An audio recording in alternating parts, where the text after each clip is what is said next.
karera, pang kakarera dito sa may Pinamalayan. So yan, saan nyo, napakaganda ng mga bangka nila, liliit lang. So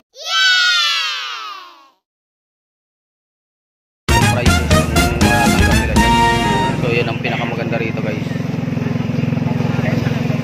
ay yung tawag na labanan ng mga Team Hybrid last 2 minutes sakalam, and 5 seconds. talagang pabilisan ng bangka.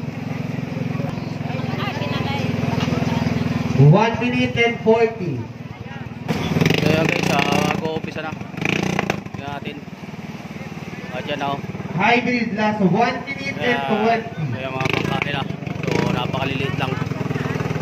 Talagang bibilis yan. So team hybrid tsaka team charot ang maglalaban. So dalawa-dalawa lang yan. So kita nyo guys, ang liliit na ng bangka. Pero malalaki mong makina yan. Isang tao lang ang pwedeng sumakay dyan talaga. Yung kumbaga sa karera ng kabayo, dito initi ang tawag din sa karera. Dito initi rin yan, tawag yan sa mga driver na yan. Kaya guys, umpisa na. Yan, kaya guys.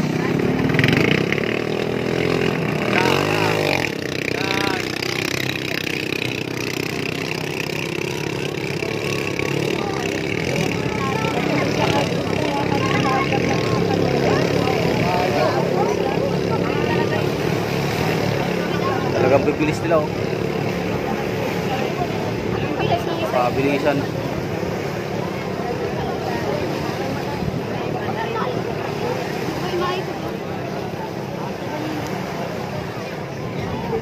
Yan. Talagang dikdikan oh.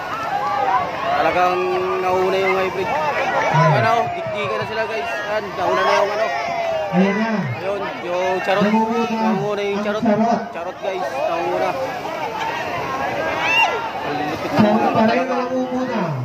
Naiwanan na yung hybrid guys. Ayun na. Followed by hybrid. Hybrid, yan. Yan yung ano.